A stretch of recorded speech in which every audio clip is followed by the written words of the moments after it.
अस्सलाम वालेकुम दोस्तों, हाल ही में एक मूवी रिलीज हुई है छावा, जिसे देखने के बाद लोग एकदम पगलाए पड़े हैं। महाराज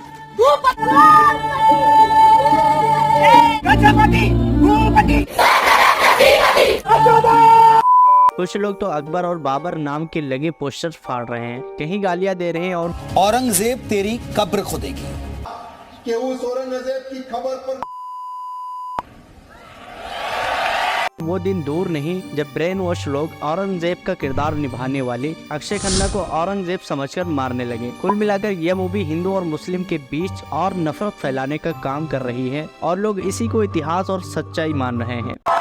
फाड़ देंगे मुगल सल्तनत की छाती अगर मराठा साम्राज्य के विरुद्ध सोचने की जरूरत की। ये वो लोग हैं जो खुद कभी इतिहास पढ़ेंगे नहीं और इनको जो दिखा दो आंख बंद कर कर भरोसा कर लेंगे। औरंगजेब का नाम सुनते ही खलबली मच जाती है और गालियां देना शुरू कर देते हैं और कहते हैं कि औरंगजेब हिंदू विरोधी था, उसने हमारे हजारों मंदिरों को तोड़ा, लाखों हिंदुओं पर जुल्म किया और उन्हें कत्ल किया। बहुत सारे इल्जाम लगाते हैं, लेकिन कसूर इनका नहीं है, इनके माइंड को ऐसा सेट किया गया है। इसलिए कभी छावा या पद्मावत जैसी मूवी के जरिए सिर्फ नफरत भरा जा रहा है। हिस्ट्री के नाम पर हिंदू मुस्लिम दिखाओ और करोड़ों पैसे छापो। तो छावा मूवी में बहुत सारा झूठ दिखाया गया है। अगर ये लोग झूठ न दिखाते तो इस मूवी के मेकर्स माफी मांगते क्यों फिरते। इस मूवी में वो बातें दिखाई गई हैं जिनका हिस्ट्री से दूर दूर तक कोई वास्ता नहीं। दोस्तों, अब सवाल ये आता है कि औरंगजेब क्या सच में क्रूर और हिंदू विरोधी थे और कई सारे मंदिरों को गिराया था? क्या शिवाजी के बेटे संभाजी को जबरन इस्लाम कबूल करवाने के लिए फोर्स किया था और जब इन्होंने इनकार किया तो उनकी आंखें भी निकाल ली थी? क्या है इन सब बातों की सच्चाई? औरंगजेब और संभाजी के बीच टकराव क्या धर्म को लेकर था? छावा मूवी में क्या गलत दिखाया गया है? आज के वीडियो में हम इन सब टॉपिक को कवर करेंगे। तो दोस्तों, आज मैं आपको इस वीडियो के जरिए बताऊंगा हजरत औरंगजेब आलमगीर रहमतुल्लाह अलैह की पूरी हिस्ट्री।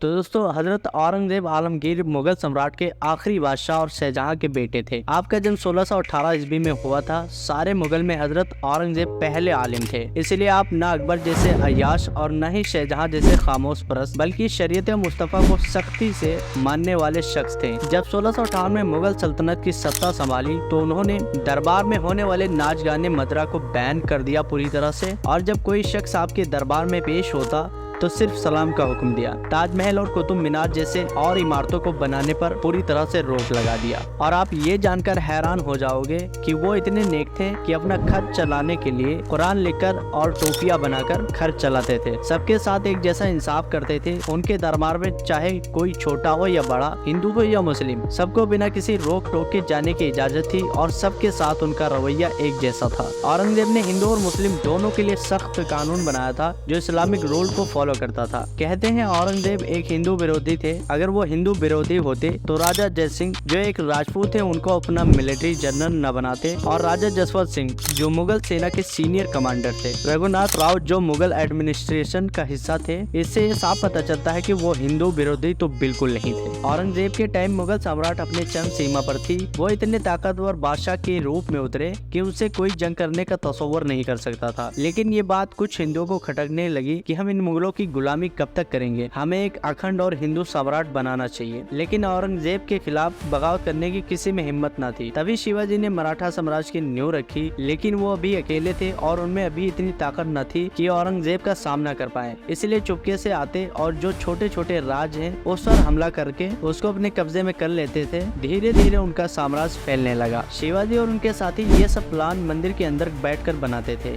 क्योंकि उनको पता था कि औरंगजेब धार्मिक स्थलों में दखल नहीं देता। लेकिन जब इस बात की भनक औरंगजेब को लगी तो उन्होंने हुक्म दिया कि मंदिर पूजा पाठ के लिए है, लेकिन उसमें तो हमारे खिलाफ षड्यंत्र रचा जा रहा है, और जिस मंदिर में प्लानिंग होती थी उसको तोड़ने का हुक्म दिया। हाँ, ये बात सच है कि उन्होंने कई मंदिर तोड़वाए, लेकिन कोई धार्मिक विवाद की वजह से नहीं, असली वजह ये थी। जबकि औरंगजेब ने कुछ मंदिर को दोबारा बनवाया और कुछ मंदिर जैसे वृंदावन और सोमनाथ, इन मंदिरों को फंड भी दिया था, जिसका मेंशन मसीर आलमगीरी किताब में भी है। फिर शिवाजी की मौत के बाद उनका बेटा संभाजी 1680 में राजा बने और 1 साल में संभाजी ने मराठा साम्राज्य को काफी बढ़ाया और 1681 से 1689 तक मुगल और मराठा के बीच मुसलसल जंगें चलती रहीं। फिर 1689 में संभाजी को मुगल फौज ने पकड़ लिया जो महाराष्ट्र के संगमेश्वर में थे। असली कहानी यहाँ से शुरू होती है। तो दोस्तों यहाँ एक नैरेटिव चलाया जाता है कि संभाजी को औरंगजेब ने जबरन इस्लाम कबूल करवाने पर मजबूर किया, लेकिन ये गलत है। इसका जिक्र सिर्फ मराठा किताबों में मिलता है, लेकिन आलमगीर में कहीं भी इस चीज को मेंशन नहीं किया गया है और कहते हैं कि उनकी आंख भी निकाल ली गई थी। ये पूरी तरह झूठ है। हाँ, उनको सख्त सजा दी गई थी और 21 दिन कैद में रखने के बाद उनको